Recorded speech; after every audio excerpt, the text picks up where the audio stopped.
Alright, so we're just going to start with some foundational vocabulary, and then we're going to talk about our angles, and we're going to talk about something called tessellation. So the first day is going to be a breeze.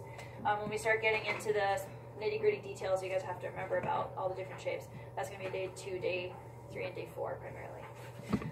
Alright, so first of all, the definition of a polygon. You guys may or may not have heard this expression before, but it's a closed shape with straight edges with 3 or more sides. Okay, so there's 3 main details. It has to be closed, the edges have to be straight, and there have to be 3 or more sides. So would this be a polygon? No. Why not? It's not closed. It's not closed. Would this be a polygon? No. Why not? It's not straight. It doesn't have, it's not straight edges, right? It doesn't really have any sides. What about this one? Yeah. This one? No. This one? No. This one? Yes.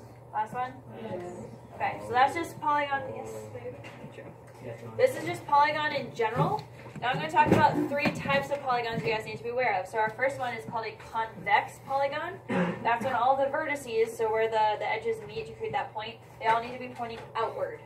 Okay, so there should be no dips to the inside. They should all be kind of pointing out when you bring the sides together.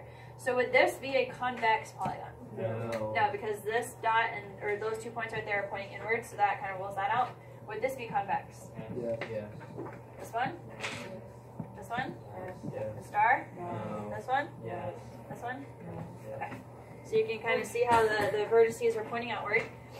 Now, opposite of convex is concave. Concave is where you have at least one vertex that's pointing inwards. It doesn't have to be all of them if you just have at least one, where you kind of like, you can see a cave or something's kind of been dug out of the side, so you have a kind of jutting inside of the shape going on there. That would make it concave. So would this one be concave? Yeah. Yes, it would be. This one? Yeah. This? No. This? Yeah. This one? No. No. Yeah. Okay. So hopefully you guys can tell the difference between convex and concave. Again, this one, all the vertices are pointing outwards. This one, you have those little dips toward the inside of the shape. We're going to be focusing mainly on convex. All the rules and things we're going to be talking about are going to be convex polygons, but there may be some random questions about concave that would be slightly different. Why are we focusing on convex?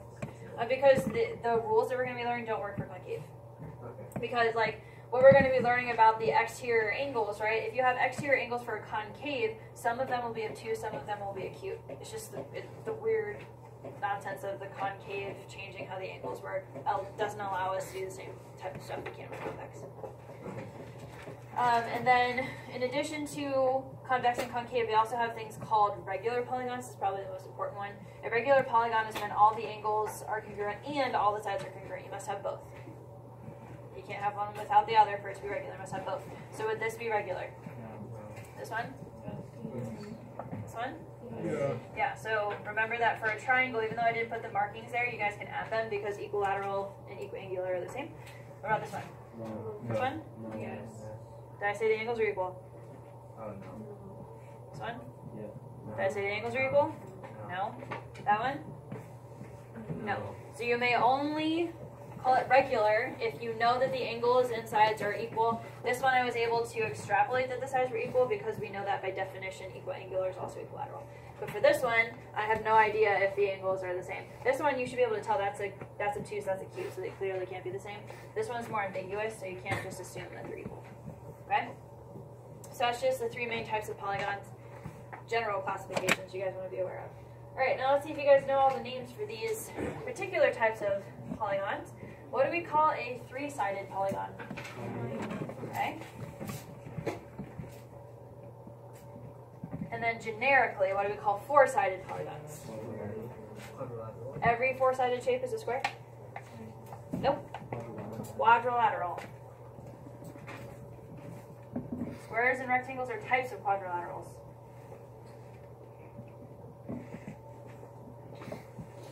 What about 5-sided? Pentagon. 6. 7. Heptagon. 8. Octagon. 9. Nonagon. 10. Decagon. Yep. Now I skipped 11 on purpose because nobody can really agree what 11 is called. There are two different names. The only one I remember is undecagon, but I don't think we officially call it that. But 12 does have an official name. Dodecagon. Alright, so you could call the 11-sided one an undecagon if you want to, but it doesn't have an official name, so you can't decide between the two. But Why would you argue between two names for an 11-sided? because there are two different, there's the, like, remember how you guys said that was septa? Right, there are two different lines of prefixes for numbers, and so they're just can't agree. So for the 11-sided and then anything above 12, we just call them n-gons. So you replace n with how many sides they have. So like 13-gon, 14-gon, 15-gon. They don't have official names using the same prefixes. So these are just the general ones you guys will remember. And it's important you guys remember these names because they're going to reference these polygons in questions. And you need to be able to recognize the name and remember how many sides they have or how many angles they have. So that's why it's important to make sure you know those. Okay? All right. First of our 4 formulas, we're going to be talking about 2 formulas for interior angles. We're going to talk about the sum of all the interior angles and then finding one interior angle. And then we're going to switch and do the same for exterior. So we're going to do a little bit of an exploratory activity to see if you guys can come up with the formula on your own. Okay? So first off, my first question, how many sides does this have? Okay. What I want you guys to do is pick one vertex. It doesn't matter which. I'm going to choose this one. Really, honestly, it doesn't matter. And I want you to draw as many diagonals as you can. How many diagonals can I draw? 1. I can draw 1. Because if you try to draw another line from that point, those would be sides, not diagonals. So I can draw 1 diagonal. How many triangles did I just create? 2. All right. So if I asked you, what is the total sum of all of the angles inside of that shape? How would you find out? Okay. So I have two triangles. So I can do 180 twice. And that would give me all of the angles, right? The shape is the same thing as those two triangles added together. So I multiply 180 by 2, so I get 360. Okay? So hold on. That's that one. How many sides does this have? 5. Let's say I pick this, and again, it doesn't matter which vertex you choose, but let's say I do that one. How many diagonals can I draw? I can draw 2. I can connect those 2 points right there. And how many triangles does that create? 3. Whoa. So how would I find the total sum of the angles inside of that shape?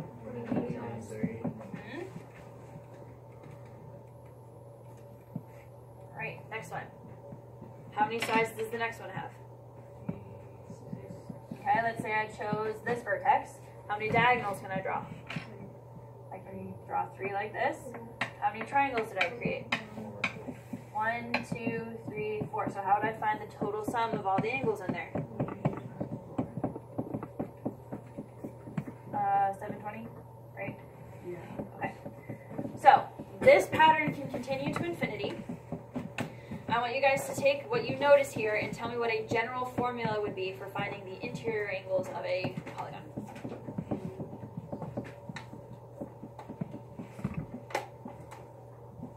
What did we do the same for all these? We draw diagonals, which created triangles, which then led us to what number? So they all have what in common? 180. Okay, so that's going to be part of your formula, but I need more than just, what do I do with 180? Ready? And how do you know how many triangles you have? Well, what if I gave you, like, what if the question was 100 sides? Would you take all the time to draw how many triangles are in there if you had 100 sides? No. We want to come up with a pattern. Do you guys recognize a pattern? Yes? There's an equal amount of vertices to sides. That is correct. There is an equal number of vertices to sides, but that doesn't tell me how many triangles there are. Yes, Brady? Take the number of sides and you subtract it by 2, and that's how many triangles. Correct. In any shape, the number of triangles inside will be 2 less than the number of sides. So what is my formula? 180 times sides minus 2. Yes. 180 times the number of sides minus 2. The number of triangles you can create is 2 less than the number of sides. So if you do 180 times that number, you will always get the sum of the interior angles. So this is one of the first of these formulas that you need to remember. Okay? Now, I go to the extreme with the 100 because they won't always give you these smaller ones where you can physically draw all the triangles. So you guys have to remember that the number of triangles is 2 less than the number of sides, and then you just multiply it times 180. Alright, so as application, if the directions say find the total sum, notice how I've underlined and highlighted this word so you guys can recognize it. Find the total sum of the interior angles, you would be using this formula. 180 times the number of sides, how many does a decagon have? How many? 10. So I would do 10 minus 2, or really 8. So it'd be 180 times 8 gives you the full, or the total sum. Which is, sorry, yeah. That's it. Pretty straightforward application of this. What about a dodecagon? It would be 180 times what? 12 minus 2, because there are 12 sides. I need to subtract 2 to find how many triangles I have. So it's really 10 triangles, right? So it's 180 times 10, essentially, which is 1800. Same thing for this one over here. 180 times the number of sides, which is 22, minus 2 to get my number of triangles, so 20. So 180 times 20, 3600. Alright? So that's your first formula. If they ask you to find the sum of interior angles, that's how you do it. Clear? Alright. I could also ask you to solve backwards. So that first question we were working through, I gave you the number of sides and I asked for the sum. This question is flipping that on its head. It is now giving you the sum and wants to know how many sides you had. How would I do that? Divide sum by 180. Okay, so hold on. Let's write an equation. You guys are telling me the steps rather than the equation. So if this is the answer, what gives me this? How do I derive this? What formula would I use to derive this answer?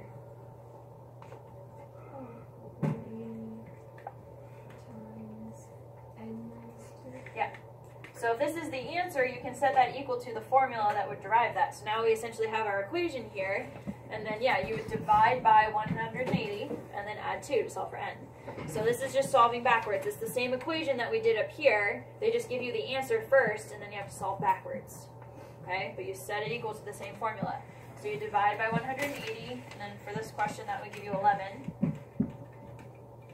Add the 2, you have 13 sides.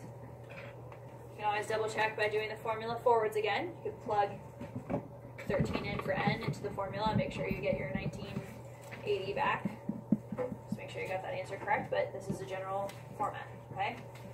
So again, you just know this formula forwards and backwards, whether I give you n and ask for the sum, or I give you the sum and ask you to solve for n. So that's what we're doing in this section. If I give you the sum, you set it equal to the formula that gives you the sum, right? The answer equals the formula, and then you just solve for n. That's 6. Oops, did that last time. So n is equal to 8. Then what do you guys get for the last one?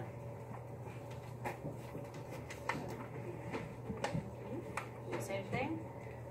You set it equal to the formula.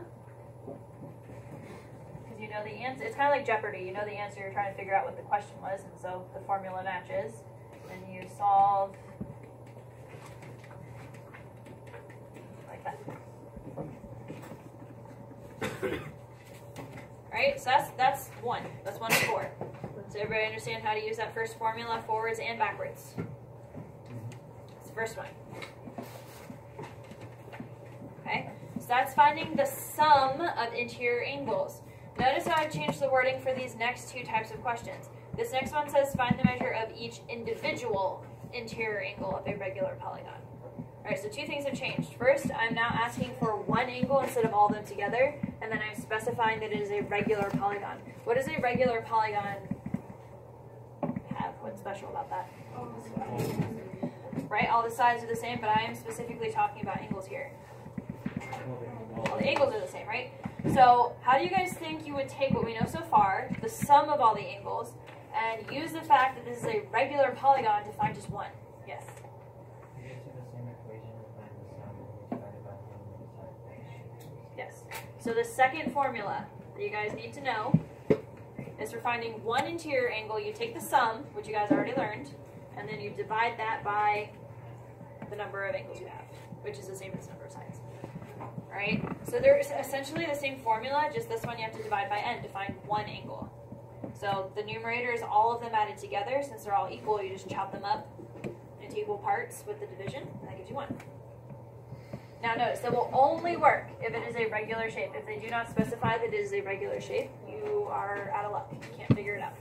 But if it's a regular shape, you can find it. Okay?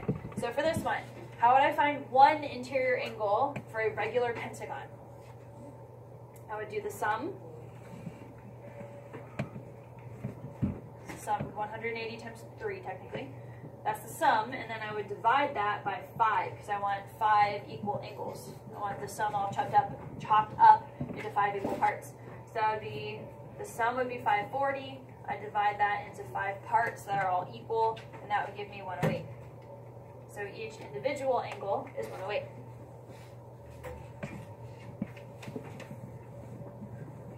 Does everybody see the difference between the sum and the individual? I don't divide for the sum, I do divide for the individual because it's a regular polygon.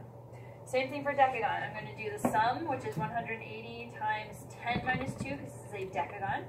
And then I'm going to divide by 10. I want to chop up the sum into 10 equal parts. So that would be 1,440 divided by 10. Gives me one angle is 144.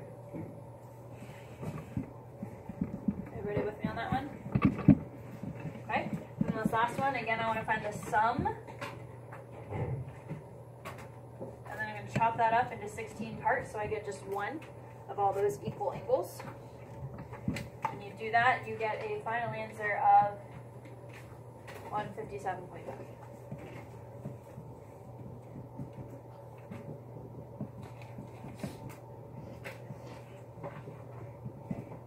Alright, so everybody's clear on this formula, right? Make sure you guys, the directions are not always going to be highlighted this way, so please make sure you're looking for those keywords, the difference between sum and then individual. Look for those keywords so you know which of those two formulas to use.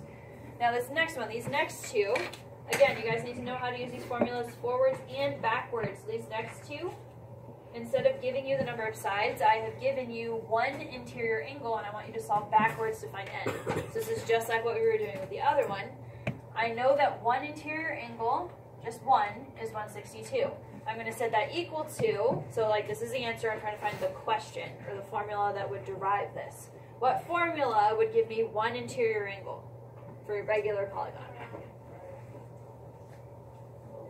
What's the formula for that?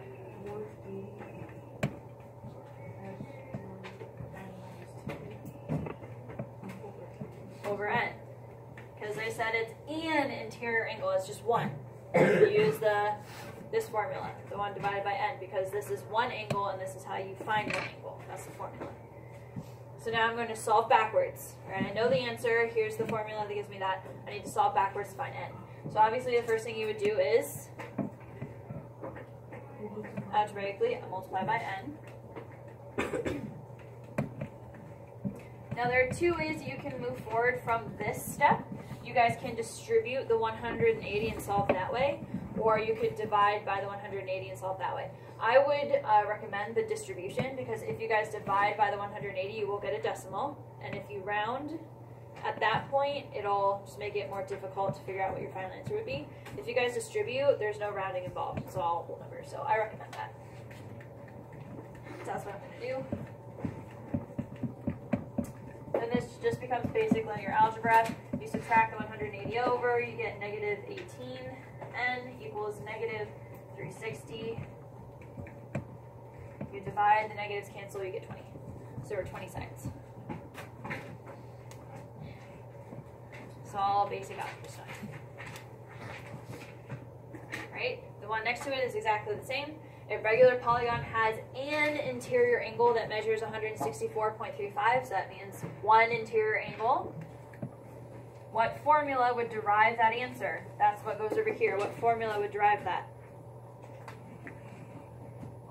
When I just write this, what does this tell you? This That's the sum, right? That's all of them added together. Is this the sum of all of them added together? No, this is just one. So you have to make sure you understand the context of the question. Read carefully. So this is one angle, which is equal to this formula. So again, I do the same process. Multiply the n over, distribute, subtract that guy over, and then divide. I know you will have a decimal. You kind of force that on us in this situation. When you subtract that over and then divide the negative 360 by that result, you should get 23. Is it exactly 23 or is it something that you would round up? I can't remember. Okay, so if there's any rounding there, obviously you can't have 23 point something sides, so pick the whole number that's closest. Alright, so those are two formulas down. Is everybody good with the sum of interior and these individual interior angle? Two formulas. Everybody good with those? Forwards and backwards solving? Alright, now we're going to talk about exterior angles. Exterior angles are outside the triangle, but really any polygon. So I have not drawn any exterior angles so far, because I want to make sure you guys are clear with the relationship between interior and exterior. So you guys have to remember, this is a very important relationship, right? Interior and exterior angles, if they're adjacent to each other, they create a linear pair. So the way that you guys create or see exterior angles and polygons is by extending a side of the shape. So these are all, it's all closed off, right? All the corners, it just cuts off exactly. But to create an exterior angle, you need to extend the line so you can see that angle on the outside, right? And then these two adjacent angles, one inside, one outside, those are a linear pair. So this is what we're going to do. We're going to extend all these lines. We're going to extend all those.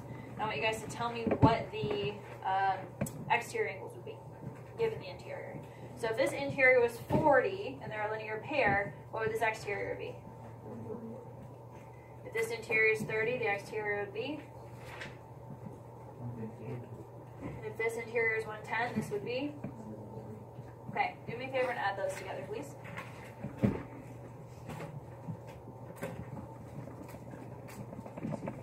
$360. Alright, so for a triangle, a three-sided shape, the exterior angles add to 360. Right? Let's do it again for the quadrilateral. So I'm going to extend all the sides like this. I'm going to find this is 20, this would be 95, 110, 135. So you use linear pair, use that linear pair relationship to find the corresponding or adjacent exterior angles. What would the sum of those be? Was it 360? So for a triangle, the exterior angle is added to 360. For a quadrilateral, the angle is added to 360. What do you think would happen for a pentagon? What do you think would happen for a hexagon? Heptagon? Any polygon? As long as it is convex. That's why the whole concave thing messes us up. But if it's a convex polygon, which is what we're focusing on, no matter what shape it is, no matter how many sides, it will always add to 360. Okay, so if you see a question like this, find the sum of the measures of the exterior angles for a dodecagon, for an octagon, for a pentagon. Yeah, doesn't matter. All at 360. Right? So if the sum of all the angles is 360, what if I switch it on you again and ask for an individual exterior angle, like these next questions? If I say the measure of each exterior angle for a regular hexagon, how would I find one? Well, in general. What's the general formula? 360 divided by n. Just like when we had the sum of the interior, to find one angle we divided by n there. Same thing for exterior. Because it's a regular shape, that means all the angles will be the same. So if I know they all add to 360 and I'm just trying to find one, divide by how many angles you have, n. So for this one, how many angles would I have for a hexagon? 6. So I'm going to do 360, which is all of the exterior angles added together. I'm going to chop that up into 6 equal parts. So they should all be equal for a regular shape. So that would be 60. It would be 60 each. Okay. For a heptagon, how many of those exterior angles would I have? 7. So I'm going to take the sum and and chop it up into 7 equal parts to represent each angle. So that would be, it's like 50 something. 40 or 43. Okay, there you go. And then for an 18 gon, you'd chop up the sum, 360, into 18 parts. Right.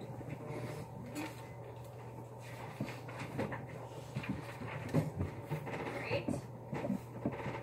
And then just another exercise in solving backwards. For this one, I have given you the exterior angle. I want to know how many sides it has. So again, here's the answer. I know the answer. What's the question, Jeopardy style? What would derive that answer? Each. Yep, this is a individual exterior angle. What formula would derive that kind of answer? Sean? 360 divided by I'm going to use n in this situation. Okay. So yeah, this is the formula that would derive that answer. So I need to know what n would give me that. How? What do you do with the variables in the denominator? Multiply. Multiply and then divide. Just like we do with trigonometry, you guys can do both steps separately if you want to. You can do that and then divide. But with trig, we kind of just did those at the same time, right? We can switch those two numbers. So feel free to do that as well. So it's really just 360 divided by 22.5. 16. Right? The one next to that is actually a two-part question. So it says it gives you an interior angle this time. It says the interior angle of a regular polygon is 172.8 degrees. They want to know what the measure of one exterior angle would be, and then based on that, how many sides does the polygon have? So they've given you an interior. How do you use interior to find an exterior? It's a linear pair. This is what I had you guys write at the top of the page. So if I know an interior angle and I'm trying to find an exterior, it doesn't have to say that exterior is adjacent, because this is a regular polygon, so they should all be the same. So to find that exterior, I would do linear pair. So I'm going to subtract the interior angle away. That gives me a resulting 7.2. So that's my exterior angle. 7.2. Now how do I use that to figure out how many sides? If I know that one exterior angle is 7.2, or alternatively that one interior angle is 172.8, how do I find how many sides? Anybody? Okay, so setting up the kind of equation first, which I would prefer you guys do. Write this first, right? One exterior angle is equal to this formula. I can figure out what n would be using this. I can switch the n and the 7.2. I can't remember what this is. 50? Yeah. There you go. Alright, so it's the same question essentially. I just had the first part was a little bit different, giving you the interior first, so you had to work a little to find the exterior before you can answer the question. Alright, but those are your four formulas. Okay? You have your sum of the interior and then the sum of the exterior, so remember those. Then you have the one interior angle of a regular polygon, same as, or also one exterior angle for a regular. Okay, so just remember those four formulas and how to use them, and that's essentially the first part of this unit. Okay, so anybody have any questions on those before we try the last three?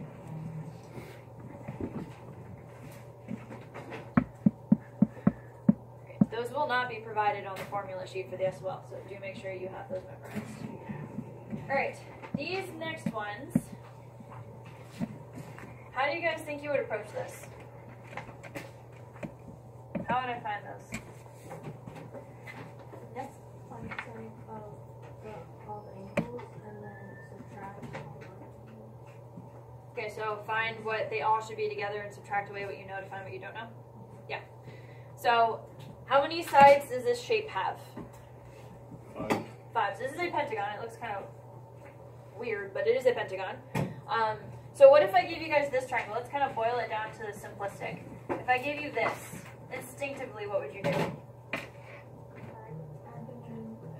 You'd add and subtract from 180. You guys know by definition that the angles inside of a triangle add to 180. That's been burned into your brain, right? I know they all add up to 180, so I add, subtract. We're doing the exact same thing for this. We're doing the exact same thing for this. It's the exact same idea, it just has more sides. Okay? And you guys may not know by heart, like you do for a triangle, that it's 180. You may not know by heart what a pentagon adds up to, or what a heptagon adds up to. You can learn that if you want to. You can memorize them. Pentagon's 540. Heptagon is 900. All right, you can memorize those if you want to. But we have a formula for that if you don't want to. Okay, so the formula for finding the sum, which we just learned on the other page, was 180 times n minus 2, right? So if I know that I have 5 sides, to find the sum, I would do 180 times 3, which is 540. So for any pentagon, they'll always add up to 540. Okay.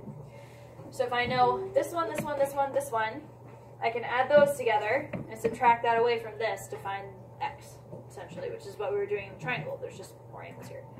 So 540, sorry, just kidding. I believe that's 443. Did anybody do that? Confirm. If I'm remembering from before. Yeah.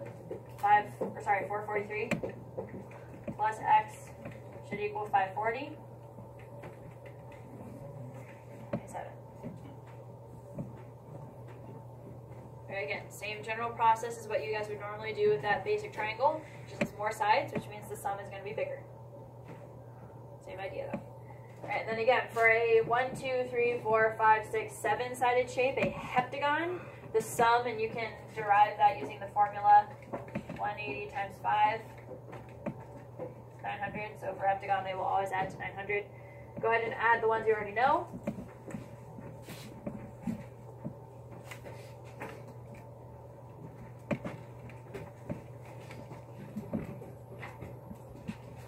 What they gave you should be a total of 783. Then you want to add on x. All those together should be 900. So if you subtract what you know away, that would give you x, which is just 117. Okay, so again, this process is the same as what you guys were doing with triangles. There are just more sides, so the numbers are bigger. Okay? You guys need to be able to recognize that when you see this kind of picture. All right, number 3 is a little different though. How would I do number 3? Yes? So you would take all the extra angles and then equal it to 360. Okay, so we have both interior and exterior, but you should notice that the exterior angles all have the same variable, so that's a little hint that you're solving for that first. So yeah, the exterior angles add to 360. So if I add those together, it would be 3z minus 3 equals 360. Do a little bit of algebra, which I know you guys can do, and you will get that z is equal to 121. Again, exterior angles, z plus 10, and z minus 13, all those exterior angles add up to 360. So I just combine like this in my head and solved. Alright, so I know my exterior angle. How does that help me solve for the others? Yes? Okay. So I can plug those in. Then what?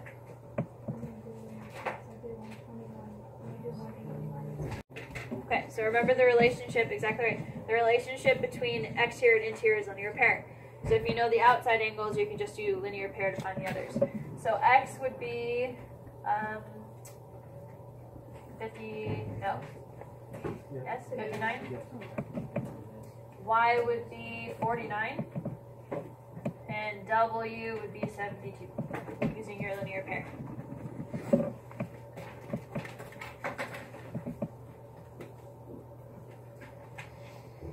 Okay? So you have to recognize whether it's interior or exterior, first of all. Then remember how to use those formulas. Everybody clear on that? Okie doke. No questions so far? Pretty good? I know I'm going a little fast. Alright, last thing we're going to talk about is tessellation. This is kind of a random topic that best fits with day 1, but it's not quite an exact fit. It does involve interior angles, so that's why I'm including it here in this first lesson. So the definition of a tessellation is the tiling of a plane, so it has to be a 2D surface, tiling of a plane using polygons that fit together perfectly with no gaps or overlaps. So like when you guys see a tile or a mural with all those pieces of whatever merging together perfectly, that's a tessellation. So like these are examples of tessellations right here. They all interlock perfectly with no emptiness or overlap. These are non-examples, right? There's a gap here, there's a gap here, so these don't really. So there's a gap or an overlap, it will not tessellate. If they work perfectly to interlock like that, that's what a tessellation is. So it's basically just tile. Now, a couple of things you guys want to know about tessellation. A question might ask you, well, how do you know if something will tessellate or not? Because see, we had those shapes up there, the squares, like the floor that we're sitting or standing on, right? Those are all squares. So what is it about a square that lets that tessellate, whereas other shapes may not? Okay? So figures will tessellate if the sum of the measures of the angles surrounding a point is 360. That's our magic number for tessellation, right? So at the point where all the shapes interlock, the point of intersection where all the angles are meeting, all the way around that point needs to equal 360. A full circle of angles without any emptiness or overlap needs to equal 360. Let's say that the shapes you're using, where you try to fit them together, the sum of those angles is less than 360. What do you think would happen if you try to bring those shapes together, but the sum all the way around was less? There's going to be a gap there. If it's less than 360, they didn't fill up the whole circle around that point, there's a little gap there. What if the sum of those angles is more than 360? Yeah, they're going to overlap.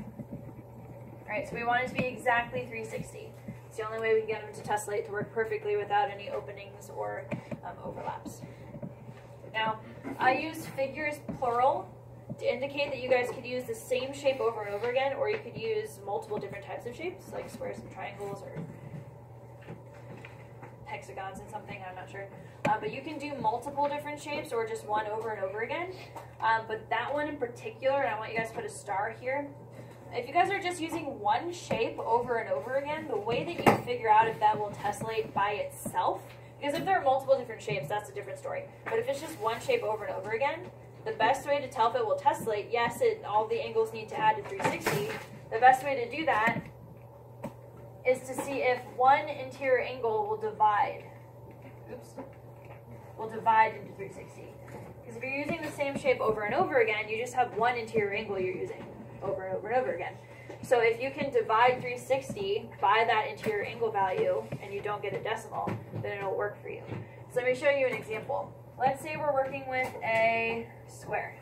Say I have a square, just like the floor here. Okay. What is it about the square that lets me tessellate? Right? Well, remember, I'm focusing on, all of this is based on interior angles only. We don't worry about exterior for tessellation, it's all interior. So what would one interior angle of a square be?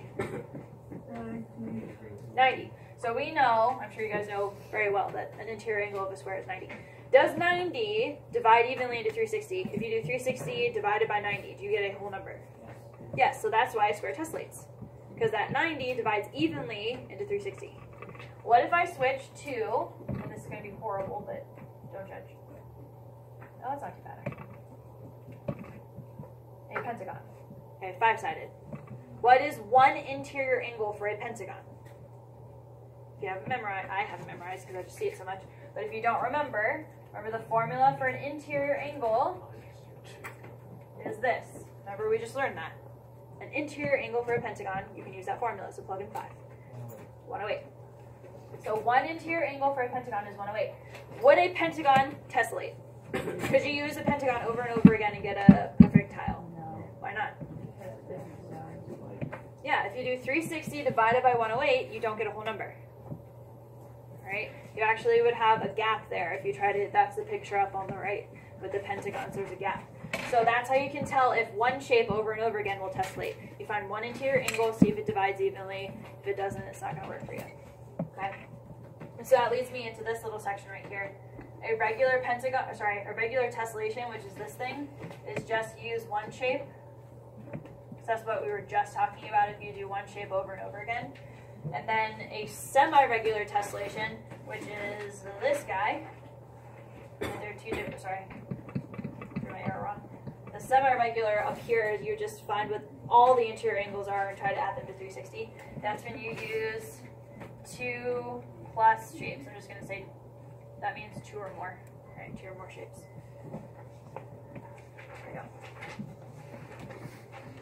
Alright, so if you're doing a regular tessellation, this is how you would check to see if one shape would work.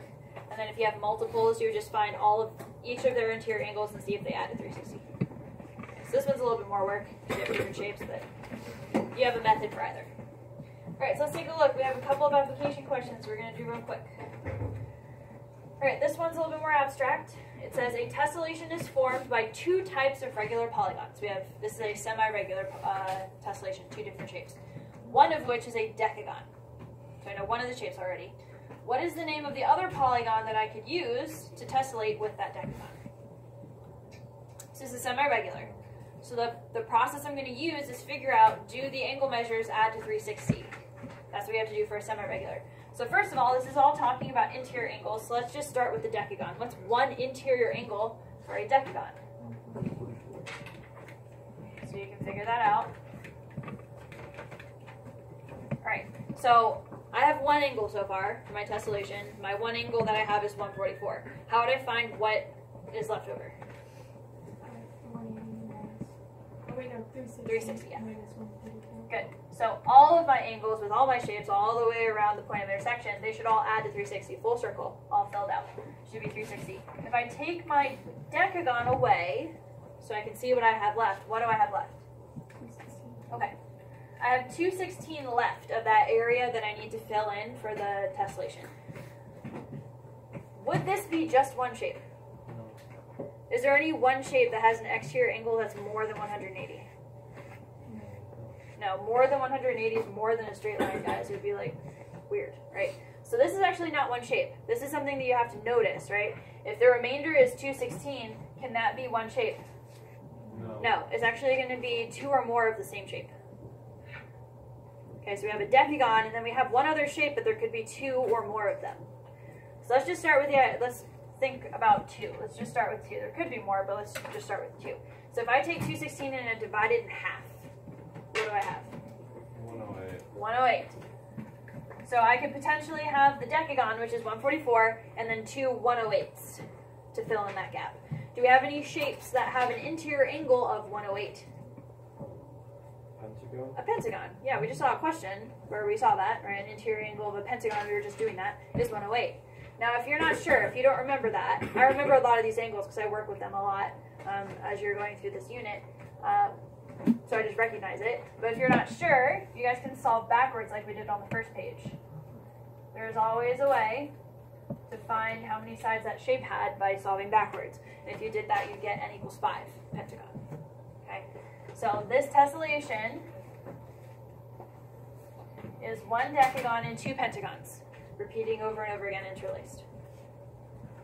Right, so I know that one was a little bit more abstract, but it's the kind of thinking you need to use for those tessellations. Yeah. If we just know, like, we have a way, we need to show the work. Yep. Alright, last two we're going to do really quickly. These are probably the ones you're more likely to see. This one's just more abstract. I want you guys to think about it. This one's probably more what you're going to see for tessellation. Now, this right here, this gap that you're looking for, X, this is not necessarily part of a shape.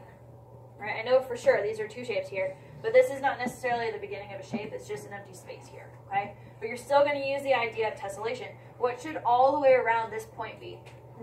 360. So what I'm going to do is use what I know about this shape and what I know about this shape to find those two numbers, and then I can subtract that from 360 to find what's left over in that gap there. Okay, so this is still a tessellation application here. So it's telling you that all of the polygons are equal angular, so you're allowed to use your formula to find one interior. Remember, this is all focused on interior angles.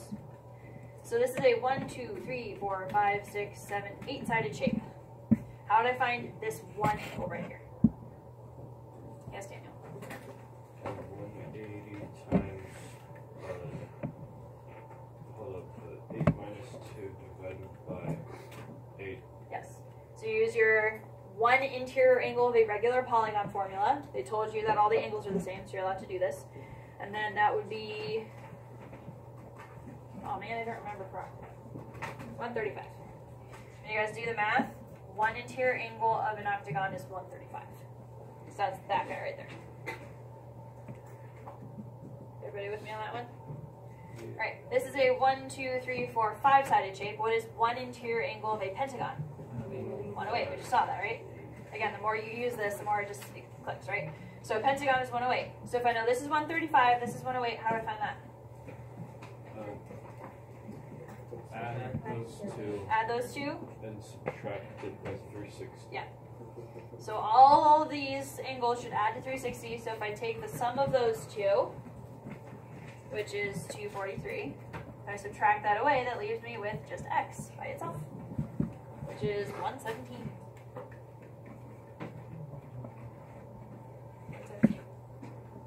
Right, so you're still using the idea of tessellation here. It just doesn't guarantee that this little part right here is part of a shape. It's just a gap there. All right, this one over here, our last question for today. This right here is the equiangular octagon. Now, I should have been more clear over here, right? I said this is equiangular. It doesn't necessarily mean that it's a regular shape. I think I misspoke there. But as long as it's equiangular, you can still use this formula because if all the angles are the same, you can divide. All right? So again, equiangular doesn't necessarily guarantee that the sides are the same, but you can still use this formula if the angles are the same. Over here, you can clearly see that it's not equilateral. Not all the sides are the same, but they still told you that the angles are the same. So we're still allowed to use this formula if all the angles are the same.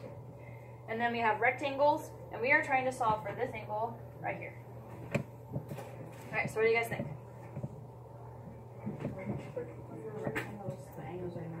Okay, so we can start with what we're familiar with. We have a bunch of 90s here, right? Just going to do those that are closest to the triangle that we're focusing on. Okay, so we were just working over here, right? We had an octagon here, which has one interior angle of 135. It's the same thing over here. Even if the sides are different lengths, as long as you know that the angles are the same, you can find the sum and chop it up into 8 equal parts because you know all the angles are the same. So this is still 135.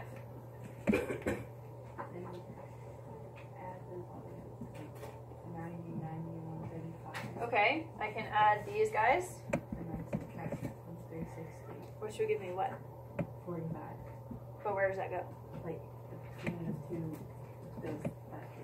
Okay, so I can use that idea of all these angles adding to 360. I have the 135 and the 290s, so I can add those, subtract. So this little guy right here in the triangle is 45. How does that help? So the triangle is isosceles. Okay. Equation where 2x plus 45 equals 180. Okay, so notice that I have these two little markings here, which means it's equilateral, right? If two sides are the same, then two angles are the same. So I really have two x's. So x plus the 45 you guys just found for me. In that triangle, they should all add to 180, right? So we're taking that information about the polygons, boiling it down to our triangle, our isosceles triangle, and then we can solve for x that way. So subtract the 45, divide by 2 after you combine like terms. What value do you get for x? 67.5. Yep, 67.5. Alright, so do be prepared to see, using tessellation, those kinds of applications, reading the directions to make sure you're allowed to actually use that formula.